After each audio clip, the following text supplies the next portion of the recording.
بسم اللہ الرحمن الرحیم نحمده ونصلي ونسلم على رسوله الكریم اما بعد۔ معزز طلبہ کرام، سبق نمبر 81 اور باب الایمان فی الطلاق، طلاق میں قسموں کا جو بیان تھا وہی چل رہا ہے، یعنی طلاق کو معلق کرنا شرائط کے ساتھ جو قسم ہی کے معنی میں ہے۔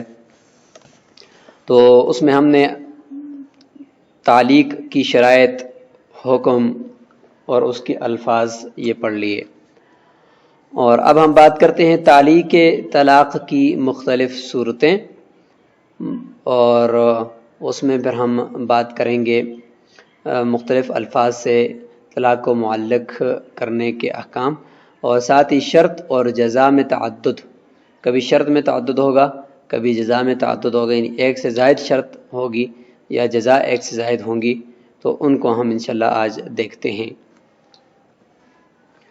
وَإِذَا قَالَ لَهَا، جب عورت کو کہا کہ اِذَا حِزْتِ فَأَنْتِ طَالِقٌ فَرَأَتِ الدَّمَ لَمْ يَقَعِ الطَّلَاقُ حَتَّى يَسْتَمِرَّ 3 أَيَّامٍ۔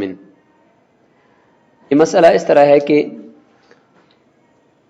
اِذَا حِزْتِ اور اِذَا حِزْتِ حَیْزَةً، یہ دو الفاظ بولے ہیں، تو ان میں سے طلاق کتنی کتنی ہوں گی؟ اِذَا حِزْتِ کی صورت میں کتنی طلاق ہوگی، اور اِذَا حِزْتِ حَیْزَةً، یہ دو جڑواں مسئلے ہیں، تو اس کو یہاں پہ ذکر کیا جا رہا ہے۔ تو اس مسئلے میں اس کو یہ کہا اِذَا حِزْتِ، جب تجھے حیض آ گیا تو اس وقت تجھے طلاق ہے، تو اس نے صرف خون دیکھ لیا، تو صرف خون دیکھنے سے ہی طلاق واقع نہیں ہوگی، یہاں تک کہ وہ خون 3 دن تک مستمر رہے، یعنی مسلسل 3 دن تک آتا رہے، کہ حیض 3 دن سے کم ہوتا نہیں ہے، اس لیے پہلے دیکھیں گے کہ یہ حیض بھی ہے یا نہیں، 3 دن تک انتظار کریں گے، اور جب 3 دن تک وہ چلتا رہا تو ہم طلاق کو یہ پہلے دن سے شمار کریں گے، لأن ما ينقطع دونه لا يكون حیضا، کیونکہ جو کم ہے 3 دن سے وہ حیض نہیں ہوتا۔ فإذا تمت 3 أيام، پس جب 3 دن مکمل ہو جائیں تو حکمنا بالطلاق من حین حاضت، پھر جس دن سے اس کو حیض آیا اس دن سے ہم طلاق شمار کریں گے، اور اسی دن سے گویا کہ ہم یہ کہیں گے یہ طلاق یافتہ ہے، اور عدت اس کی 3 دن پہلے سے ہی شروع ہو چکی ہے۔ لأنه بالامتداد عرف أنه من الرحم، 3 دن تک رہنے کی وجہ سے معلوم ہو گیا کہ یہ رحم سے آنے والا خون ہے، فکان حیضا من الابتداء، بس یہ پھر ابتدا سے ہی حیض شمار ہوگا۔ اس کے اوپر پھر بہت سارے مسائل متفر ہوتے ہیں کہ پہلے دن سے اس کو ہم طلاق شمار کریں۔ مثلا عورت جو ہے وہ غیر مدخول بیاہ تھی، تو اس کو کہا کہ جب تجھے حیض آ گیا تو تجھے طلاق ہے، تو اس کو ایک دن حیض آیا، دوسرے دن، تیسرے دن، تو تیسرے دن جو ہم اس کے اوپر طلاق کا حکم لگائیں گے تو وہ پہلے دن سے ہی لگائیں گے۔ تو اس دوران اگر اس عورت نے پہلے دن حیض آیا تو اس کے بعد اس نے نکاح کر لیا کسی دوسرے کے ساتھ، تو اس کا یہ نکاح درست ہو جائے گا، کیونکہ گویا کہ اس نے طلاق کے بعد ہی یہ نکاح کیا ہے، لہذا ہم طلاق کو منسوخ کریں گے پہلے دن کے ساتھ۔ وَلَوْ قَالَ لَهَا، اگر بیوی کو یہ کہا اِذَا حِزْتِ حَیْزَةً، حیضتاً کا ذکر کر دیا، فَأَنْتِ طَالِقٌ، فرماتے ہیں اس صورت میں لم تطلق حتی تطہر من حیضها، اس وقت تک طلاق نہیں ہوگی جب تک کہ وہ اپنے حیض سے پاک نہیں ہو جاتی، جتنے دن بھی اس میں لگتے ہیں۔ لأن الحیضۃ بالہا، کیونکہ یہ جو حیضۃ ہے نا ہا کے ساتھ تائے وحدت، یہ اس کے اندر کمال والا معنی پایا جاتا ہے، یہ الکاملۃ منہا، کہ یہ حیضہ سے جب اس کے ساتھ تا آ جائے نا، اس سے مراد کامل ایک حیض مراد ہوتا ہے۔ ولہذا حمل علیہ فی حدیث الاستبراء، حدیث استبراء کے اندر بھی اسی کامل حیض کے اوپر اس کا حمل کیا جائے گا، کیونکہ وہاں پر بھی حیضۃ کا ذکر آیا ہوا ہے۔ حدیث استبراء یہ حضرت ابو سعید خدری رضی اللہ عنہ سے کہ ان نبی علیہ السلام قال فی سبایا الاوتاس، اوتاس کے قیدیوں کے بارے میں فرمایا تھا کہ لا تؤتوا حامل حتی تضع ولا غیر ذات حمل حتی تحیض حیضتان، کہ ان کی جو حاملہ ہے اس وقت تک اس سے وطی نہ کی جائے یہاں تک کہ وہ حیض اس کو آ جائے، اور اس طریقے سے جو غیر حاملہ ہیں اس کے ساتھ بھی ہم بستری نہ کی جائے یہاں تک کہ وہ ایک کامل حیض ان کا گزر جائے۔ دیکھو حیضتاً سے کامل حیض یہاں پہ مراد لیا گیا ہے، کیونکہ استبراء رحم ہو جائے پھر اس کے بعد ان ہمبانیوں سے ہم بستری کا حکم ہوگا۔ اب حیض کامل ہونا کب ہوتا ہے؟ فرماتے ہیں وَکَمَالُهَا بِانْتِهَائِهَا، کمال ایک حیض کا کامل ہونا اس کے مکمل ہونے کے ساتھ ہی ہوتا ہے، یعنی اس کا انتہا کے ساتھ ہی ہوتا ہے۔ وذالک بالطہر، اور حیض کی انتہا طہر سے ہوتی ہے نا، جب حیض ختم ہونے کے بعد طہر آئے گا تو ہم کہیں گے کہ حیض مکمل ہو گیا۔ تو کسی چیز، کوئی بھی چیز اس کی انتہا اس کی ضد کے پائے جانے کے بعد ہوتی ہے، تو اس لیے فرماتے ہیں کہ ایک حیض مکمل اس میں مراد ہوگا۔ وَإِذَا قَالَ أَنْتِ طَالِقٌ إِذَا صُمْتِ يَوْمًا، اب دو جڑواں مسئلے ایسے ذکر کریں گے کہ جس میں دونوں میں فرق ذکر کریں گے۔ اذا صمتی یومن اور صرف اذا صمتی جب کہہ دیا تو ان میں فرق کیا ہے؟ تو فرماتے ہیں کہ جب اذا صمتی یومن کہا ہے تو فرماتے ہیں کہ اگر تو نے ایک دن اگر روزہ رکھا، اس دن تو نے روزہ رکھا، لقت حين تغيب الشمس في اليوم الذي تصوم، فرماتے ہیں اس کو طلاق ہو جائے گی اس وقت جس وقت سورج غروب ہو جائے گا، اس دن جس دن یہ روزہ رکھتی ہے، یعنی جس دن روزہ رکھے گی اس دن سورج غروب ہوگا، غروب ہوتے ہی اس کو طلاق ہو جائے گی۔ دلیل دیتے ہیں کہ لأن اليوم اذا قرن بفعل ممتد، یہ قاعدہ تیسری مرتبہ ذکر ہو رہا ہے، پہلے بھی کئی مرتبہ ذکر ہوا ہے کہ دن یعنی لفظ یوم جو ہے جب اس کو ملایا جائے بفعل ممتد، ایسے فعل کے ساتھ جو وقت مانگتا ہو، وقت چاہتا ہو، وہ فعل ایسے فعل کے ساتھ اس کو ملا دیا گیا ہو تو یراد بہ بیاض النہار، تو اس وقت اس یوم سے دن کی سفیدی مراد ہوتی ہے، مطلق وقت مراد نہیں ہوتا۔ تو لہٰذا یہاں پر بھی گویا کہ یوم کے ساتھ ملایا، یوم کو سوم کے ساتھ ملایا ہے، اور سوم جو ہے یہ اگرچہ لغوی معنی تو اس کا یہی ہے کہ صرف الامساک عن الاکل والشرب والجماع، کہ کھانے پینے اور ہم بستری سے رکنا، اس کو سوم کہتے ہیں، چاہے وہ ایک گھڑی کیوں نہ ہو، لیکن عرف میں دیکھیں کہ یہ سوم ایسا ہے کہ جس کے اندر پورا دن یہ امتداد کیا جاتا ہے، اور اصطلاح میں سوم کہتے بھی اسی ہیں۔ اور اسی طریقے سے وقت اس کے لیے معیار بنتا ہے، ظرف نہیں بنتا۔ معیار کا مطلب ہوتا ہے کہ ایک چیز کا دوسری چیز کے لیے اس کی بقدر پورا ہونا۔ تو لہذا یوم جو ہوتا ہے صبح صادق سے لے کر غروب آفتاب تک، یہ سارے کا سارا وقت روزے کے لیے معیار ہوتا ہے، ظرف نہیں ہوتا، کیونکہ ظرف کے اندر مظروف کا مکمل گھیر لینا ضروری نہیں ہوتا، لیکن معیار کے اندر جو چیز ہوتی ہے وہ اس کا مکمل اس کو گھیر لینا ضروری ہوتا ہے۔ تو لہذا یہ یوم اس کے لیے ایک معیار ہے۔ تو لہذا جب ہے تو فرماتے ہیں کہ جس دن وہ روزہ رکھے گی اس دن غروب آفتاب تک یہ یوم تھا، لہذا اسی وقت ہی طلاق واقع ہو جائے گی۔ بخلاف ما اذا قال لها اذا صمت، بخلاف اس صورت کی جب وہ صرف اذا صمت کہا، یومن نہیں کہا، اس صورت کے اندر چونکہ یومن کا ذکر نہیں ہے، اذا صمت سے اب ہم اس کا جو لغوی معنی ہے وہ مراد لیں گے۔ وہ کیا ہے کہ مطلقاً کھانے پینے سے تھوڑی دیر کے لیے رک جانا، لأنه لم يقدره بمعیار، کیونکہ روزے کو معیار یعنی پورا جو یوم اس کے لیے معیار بنتا ہے اس کے ساتھ اس کو مقرر کیا نہیں ہے۔ وقد وجد الصوم برکنه وشرطه، اور تھوڑی دیر کے لیے گوئے کہ کھانے پینے اور جماع سے رکنا، یہ اپنے یعنی اس کو ہم روزہ کہیں گے، لہذا روزہ پایا جائے گا اپنے رکن اور اپنی ساری شرائط کے ساتھ، تو اس صورت میں پھر یہ ہے فوری طور پر طلاق واقع بھی ہو سکتی ہے، غروب آفتاب تک انتظار کرنے کی ضرورت نہیں ہے۔ ومن قال لامرأته اذا ولدت غلاما فانت طالق واحدة واذا ولدت جارية فانت طالق سنتين، یہاں سے یہ مسئلہ ذکر کر رہے ہیں کہ شرط کے اندر جو ہے نا وہ تردید ہے، یعنی دو قسم کی شرطیں ہیں، یا یہ، اس کو کہتے ہیں شرط کے اندر تردید، کہ آپ کی طلاق ان دو شرطوں میں سے کسی ایک کے اندر رد و بدل ہوتی رہے گی۔ تو اگر آپ نے مثلا بیٹا پیدا کر لیا، بچہ پیدا کر لیا، تو اس وقت آپ کو ایک طلاق ہے، اور اگر بچی آپ کو پیدا ہو گئی تو اس صورت میں دو طلاق ہیں۔ تو دیکھیں شرط کے اندر تردید ہے، اگر یہ ہوا تو یہ ہوگا، یہ ہوگا تو یہ ہوگا۔ فولدت غلاما وجاریۃ، ایسا ہوا کہ اس نے نہ بیٹا پیدا کیا نہ بیٹی، بلکہ دونوں پیدا کر لیے، بیٹا اور بیٹی جڑواں پیدا ہو گئے، اور ولا یدرى ایہما اول، اور یہ بھی پتہ نہیں ہے کہ پہلے کون سا پیدا ہوا ہے۔ ہاں اگر پہلے پیدا ہوا ہے تو ہم یہ کہہ دیتے کہ جو پہلے پیدا ہوا اس کے مطابق طلاق واقع ہو جائے گی، اگر پہلے لڑکا ہے تو ایک طلاق ہے، پہلے لڑکی تو دو طلاق ہے، لیکن اب پتہ بھی نہیں کہ پہلے کون سا پیدا ہوا ہے۔ اب کیا کریں؟ فرماتے لزمہ فی القضاء تطلیقۃ، ایک طلاق قضاءً لازم ہو جائے گی، کیونکہ شک ہے کہ کون سا پہلے پیدا ہوا، شک کی وجہ سے دو طلاقیں نہیں ہوگی بلکہ ایک ہی ہوگی۔ اور وفی التنزہ تطلیقتان، اور فیما بینہ و بین اللہ دیانتاً اگر دیکھا جائے اس کو کہتے ہیں تنزہ، یعنی گناہ سے بچنا اور احتیاط کے اوپر مبنی کرتے ہوئے اس مسئلے کو دو طلاقیں ہوں گی، کیونکہ ہو سکتا ہے کہ اگر بیٹی پیدا ہو تو پہلے پیدا ہو تو پھر دو طلاقیں ہوں گی، تو اس لیے احتیاطاً ہم دوسری طلاق کو بھی نافذ کر دیں گے۔ لیکن عدت کتنی ہوگی؟ فرماتے ہیں من قضت العدہ، عدت فوری طور پہ پوری ہو جائے گی، اس لیے کہ لأنها لو ولدت الغلام اولا، اگر لڑکا پہلے پیدا کر لیا اس نے تو وقعت واحدۃ، ایک طلاق واقع ہوگی، وتنقضی عدتها بوضع الجاریہ، اور باندی کے پیدا ہوتے ہی عدت پوری ہو جائے گی، کیونکہ جب لڑکا پہلے پیدا ہوگا تو ابھی تک پیٹ کے اندر گویا کہ حمل موجود ہے، اور حاملہ عورت کی عدت وضع حمل ہوتی ہے، لہذا جب بچی پیدا ہوگی گویا کہ وضع حمل ہو گیا تو عدت بھی پوری ہوگی اور ساتھ ساتھ طلاق بھی ایک ہوگی، کیونکہ پہلے بچہ پیدا ہوا ہے۔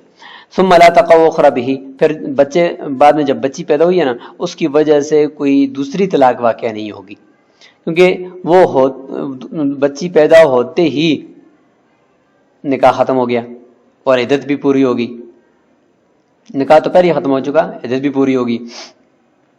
جو عدت پوری ہوئی تو عورت محل ہی نہیں رہا، اس لیے دوسری طلاق واقعہ نہیں ہوگی۔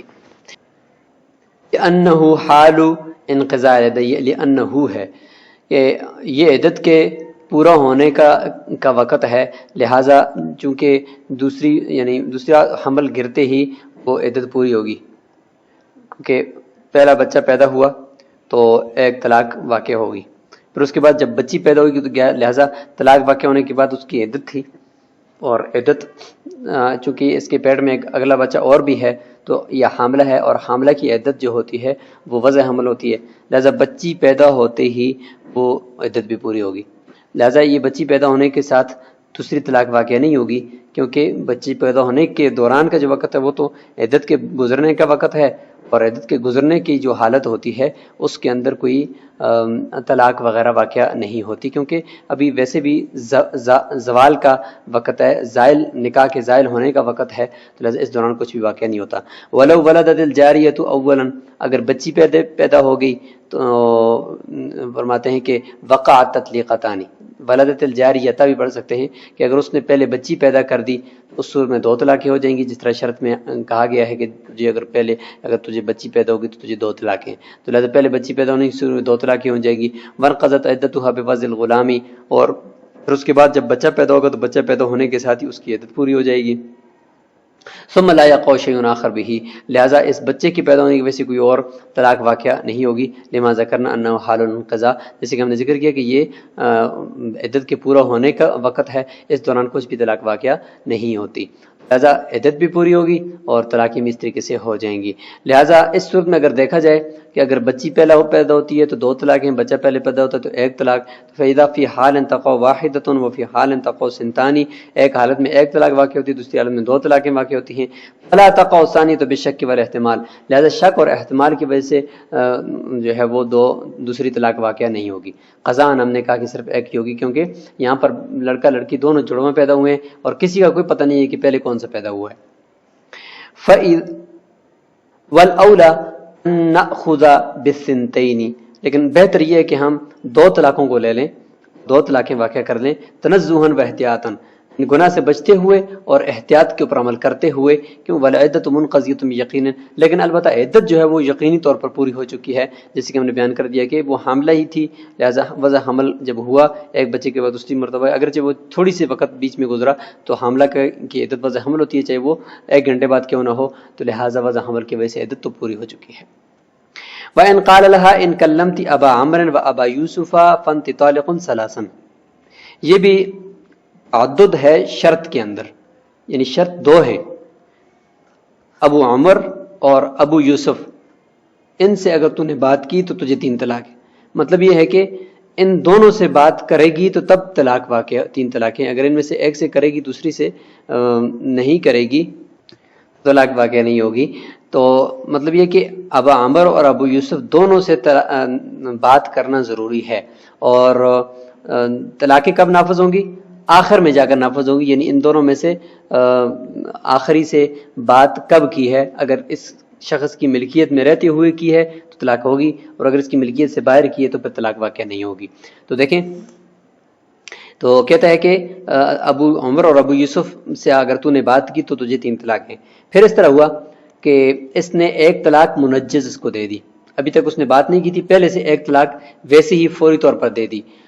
فبانت، اور وہ اس طلاق کی وجہ سے جدا ہو گئی. منقضت عدتها، اور اپنی عدت بھی اس کی پوری ہو گئی. اس کے بعد یہ نکاح سے چونکہ نکل گئی 1 طلاق منجز دینے کی وجہ سے. فکلمت ابا عمرو، پھر اس نے ابو عمر سے بات کی، ابو عمر سے بات کی. اس وقت یہ اس کے نکاح میں نہیں تھی. ثم تزوجها، پھر اس نے دوبارہ اس کے ساتھ نکاح کر دیا. جب نکاح کیا تو اب دوبارہ نکاح میں آ گئی ہے. فکلمت ابا یوسف، پھر اس نے ابو یوسف سے بات کی نکاح میں آنے کے بعد. تو گویا کہ پہلی شرط وہ غیر نکاح میں پائی گئی، دوسری شرط نکاح میں پائی گئی. لہذا اس صورت میں فہی طالق ثلاثا، 3 طلاقیں اس کو پھر ہو جائیں گی. مال واحدۃ الاولی، پہلی کے ساتھ. یعنی پہلے تو اس نے ایک منجز طلاق دی تھی نا، اس کے بعد اس کے بعد 2 طلاقوں کا یہ اختیار تھا. لہذا اس کو ملا کر کل ٹوٹل 3 طلاقوں کے ساتھ اس کو وہ طلاق مغلظہ ہو جائے گی، کیونکہ 3 طلاقیں ہی اس نے شرط پر معلق کی تھی. امام ظفر رحمہ اللہ فرماتے ہیں کہ لا یقع، کچھ بھی واقعہ اس صورت میں نہیں ہوگا. یہ 4 صورتوں پر مشتمل ہے یہ مسئلہ.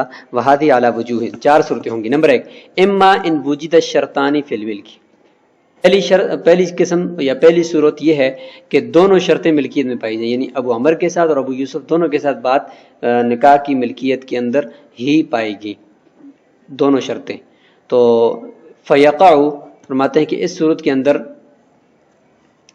الطلاق، طلاق واقع ہو جائے گی، 3 طلاقیں واقع ہو جائیں گی کیونکہ دونوں ملکیت میں پائے گئے.